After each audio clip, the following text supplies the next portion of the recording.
Chilli powder ಸಖತ್ ಖಾರ ಬಣ್ಣ ಮತ್ತು ರುಚಿ ಆಚಿ ಚಿಲ್ಲಿ ಪೌಡರ್. ಕೋಟೆ ಬಳಿ I-20 ಕಾರು ಸ್ಫೋಟ ಏನಾಯಿತು? ಈ ಪ್ರಕರಣಕ್ಕೆ ಸಂಬಂಧಪಟ್ಟಂತೆ ಕಾಶ್ಮೀರದಲ್ಲಿ ಮತ್ತೊಬ್ಬ ವೈದ್ಯನ ಬಂಧನ ಆಗಿದೆ.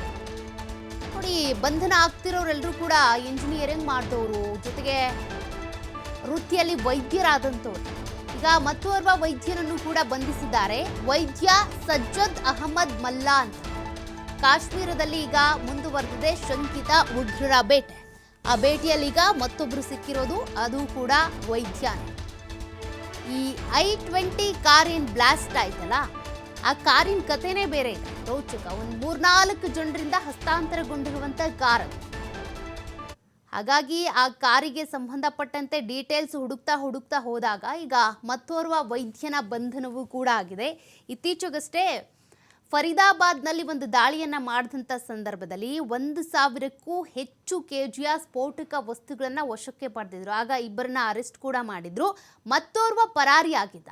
ಆ ಪರಾರಿಯಾಗಿದ್ದವನೇ ಈ ಕಾರ್ನಲ್ಲಿ ಪ್ರತ್ಯಕ್ಷ ಆಗಿದ್ದು, ಆತನೇ ಈ ರೀತಿಯಾಗಿ ಬ್ಲಾಸ್ಟ್ ಮಾಡಿದ್ದು ಅನ್ನುವಂಥ ಅನುಮಾನಗಳಿವೆ. ಅದೇ ಆಧಾರದ ಮೇಲೆ ತನಿಖೆ ಕೂಡ ನಡೀತಾ ಇದೆ. ಉಮರ್ ಅಂತ, ಈಗ ಆತನ ತಾಯಿಯನ್ನು ಕೂಡ ವಶಕ್ಕೆ ಪಡ್ಕೊಂಡಿದ್ದಾರೆ ಪೊಲೀಸರು.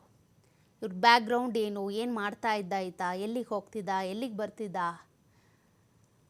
ಇಂಥವ್ರ ಟ್ರಾನ್ಸಾಕ್ಷನ್ ನೋಡಿದ್ರು ಕೂಡ ಕೋಟಿನೇ ಇದ್ದಿರುತ್ತೆ. ಲಕ್ಷಾಂತರ ರೂಪಾಯಿಂದ ಹಿಡಿದು ಕೋಟಿವರೆಗೂ.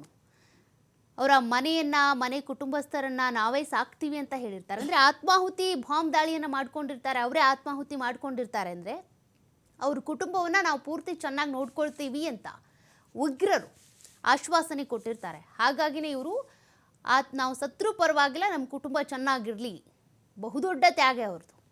ಹಂಗೆ ಮಾಡ್ಕೊಂಡು ಈ ರೀತಿಯಾಗಿ ಕೆಲವರಿಗೆ, ದೇಶದಲ್ಲಿರುವಂಥ ಜನರಿಗೆ ಅವ್ರು ಸತ್ರು ಪರವಾಗಿಲ್ಲ ಈ ರೀತಿಯಾಗಿ ಮಾಡ್ತಾರೆ. ಇಂಥ ವಿಧ್ವಂಸಕ ಕೃತ್ಯಗಳಲ್ಲಿ ಇನ್ನೂ ಯಾರ್ಯಾರು ಭಾಗಿಯಾಗಿದ್ದಾರೆ, ಎಲ್ಲೆಲ್ಲಿ ಉಗ್ರರು ಅಡುಕೊಂಡಿದ್ದಾರೆ, ಅವರ ತಾಣಗಳನ್ನು ಹುಡುಕಬೇಕಿದೆ. ಸದ್ಯ ಈಗ ಎಲ್ಲ ಕಡೆಯೂ ಕೂಡ ಬಿಗಿ ಬಂದೋಬಸ್ತನ್ನು ವಹಿಸಲಾಗಿದೆ. ಈಗ ಡಾಕ್ಟರ್ ಉಮರ್ ಮೊಹಮ್ಮದ್ ಜೊತೆಗೆ ಮತ್ತೋರ್ವ ವೈದ್ಯನು ಕೂಡ ಅರೆಸ್ಟ್ ಆಗಿರುವಂಥದ್ದು. ಮತ್ತೋರ್ವ ವೈದ್ಯ ಸಜ್ಜದ್ ಅಹಮದ್ ಅಂತೇಳಿ, ಆತನನ್ನು ಈಗ ಪೊಲೀಸರು ಬಂಧಿಸಿದ್ದಾರೆ. ಶಾಹೀನ್ ಕೂಡ ಬಂಧಿತ ಆರೋಪಿ. ಈಗ ನೋಡೋಣ, ಇವರಿಬ್ಬರು ಕೂಡ ಇನ್ನೂ ಎಲ್ಲೆಲ್ಲಿ ಪ್ಲಾನ್ ಮಾಡ್ಕೊಂಡಿದ್ರು, ಇವ್ರ ಜೊತೆಗಿದ್ದಂಥ ವ್ಯಕ್ತಿಗಳು ಮತ್ತೆ ಬೇರೆ ಎಲ್ಲಾದರೂ ಅಡುಕೊಂಡಿದ್ದಾರಾ? ಈಗ ಡಾಕ್ಟರ್ ಉಮರ್ ಮೊಹಮ್ಮದ್ ಮಾಡಿದಂತೆ ಬ್ಲಾಸ್ಟನ್ನು ಮತ್ತೆ ಬೇರೆ ಕಡೆನೂ ಏನಾದರೂ ಮಾಡಬೇಕು ಅಂತ ಪ್ಲಾನ್ ಮಾಡ್ಕೊಂಡಿದ್ದಾರಾ?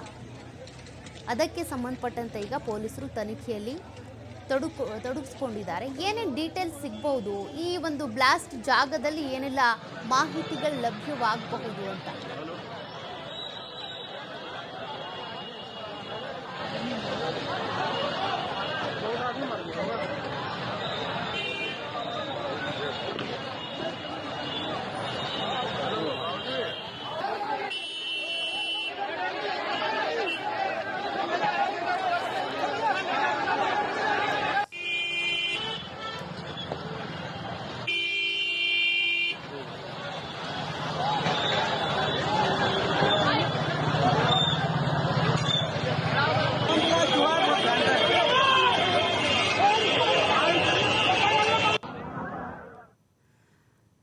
ದೆಹಲಿಯ ಕೆಂಪುಕೋಟೆ ಬಳಿ ಸ್ಫೋಟ ಪ್ರಕರಣ ಸಂಬಂಧ ಈವರೆಗೆ ಹೊಣೆ ಹೊರದ ಯಾವುದೇ ಸಂಘಟನೆಗಳು, ಉಗ್ರರ ಕೃತ್ಯ ಅಂತ ತನಿಖಾ ಸಂಸ್ಥೆಗಳ ಅನುಮಾನ ಇದೆ.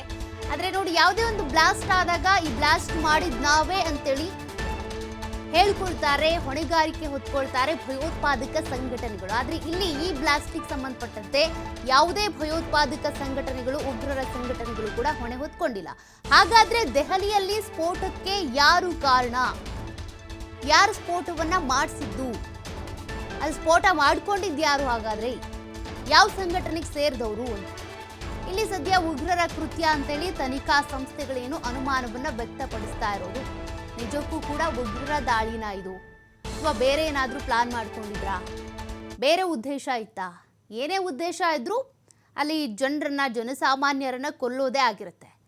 ಆದರೆ ಅದ್ರ ಹಿಂದೆ ಒಂದು ಬೇರೆ ದುರುದ್ದೇಶನೇ ಇರುತ್ತೆ. ಅದು ಭಯೋತ್ಪಾದಕರೇ ಮಾಡಿರೋದಾ ಅಥವಾ ಬೇರೆ ಯಾರಾದರೂ ಮಾಡಿಸಿರೋದಾ ಅನ್ನೋದ್ರ ಬಗ್ಗೆ ಕೂಡ ಈಗ ಅನುಮಾನ ಇದೆ. ಸದ್ಯ ಈಗ ತನಿಖಾ ಸಂಸ್ಥೆಗಳು ಹೇಳ್ತಿರೋ ಪ್ರಕಾರ, NIA ಇರ್ಬೋದು, ಅಲ್ಲಿನ ಪೊಲೀಸರ ಸ್ಪೆಷಲ್ ಟೀಮ್ ಇರ್ಬೋದು, ಅವರೆಲ್ಲ ಹೇಳೋ ಪ್ರಕಾರ ಭಯೋತ್ಪಾದಕರೇ, ಉಗ್ರರೇ ಸೇರ್ಕೊಂಡು ಮಾಡಿರುವಂಥ ದಾಳಿ ಇದು ಅಂತ. ಆದರೆ ಅದಕ್ಕೆ ಇನ್ನೂ ಕೂಡ ನಿಖರವಾದಂಥ ಮಾಹಿತಿ ಸಿಗಬೇಕಲ್ಲ, ಯಾರು ಮಾಡಿಸಿದ್ದು ಅಂತ. ಇಲ್ಲೂ ಕೂಡ ಯಾವ ಸಂಘಟನೆಗಳು ಇಲ್ಲಿ ಹೊಣೆಗಾರಿಕೆ ಹೊತ್ಕೊಳ್ತಾ ಇಲ್ಲ. ನಾವೇ ಮಾಡಿಸಿದ್ದು ಅಂತೇಳಿ ಕೊಚ್ಕೊಳ್ತಿದ್ರಲ್ವ, ಆ ಥರ ಏನು ಇಲ್ಲಿ ಯಾರೂ ಒಪ್ಕೊಂಡಿಲ್ಲ. ಈ ಹಿಂದೆ ಬೇರೆ ಬೇರೆ ದಾಳಿಯಾದಂಥ ಸಂದರ್ಭದಲ್ಲಿ ಜೈಷ್ ಎ ಮೊಹಮ್ಮದ್ ಸಂಘಟನೆ ಇರ್ಬೋದು ಅಥವಾ ಬೇರೆ ಬೇರೆ ಸಂಘಟನೆಗಳು ಒಪ್ಕೊಳ್ತಾ ಇದ್ವು, ಹೌದು ನಾವೇ ಮಾಡಿದ್ದಂತೆ. ಈಗ ಯಾವ ಸಂಘಟನೆಯೂ ಹೊಣೆಗಾರಿಕೆ ಹೊರದೇ ಇರೋದ್ರಿಂದ ಹಾಗಾದರೆ ಅಸಲಿಗೆ ಇಲ್ಲಿ ಅಟ್ಯಾಕ್ ಆಗಿದ್ದು ಹೇಗೆ? ಇಲ್ಲಿ ಆ ಕಾರ್ನಲ್ಲಿ ಬಾಂಬ್ ಇಟ್ಕೊಂಡು ಬ್ಲಾಸ್ಟ್ ಮಾಡಿದ್ದು ಹಾಗಾದರೆ ಯಾರು, ಯಾಕೆ?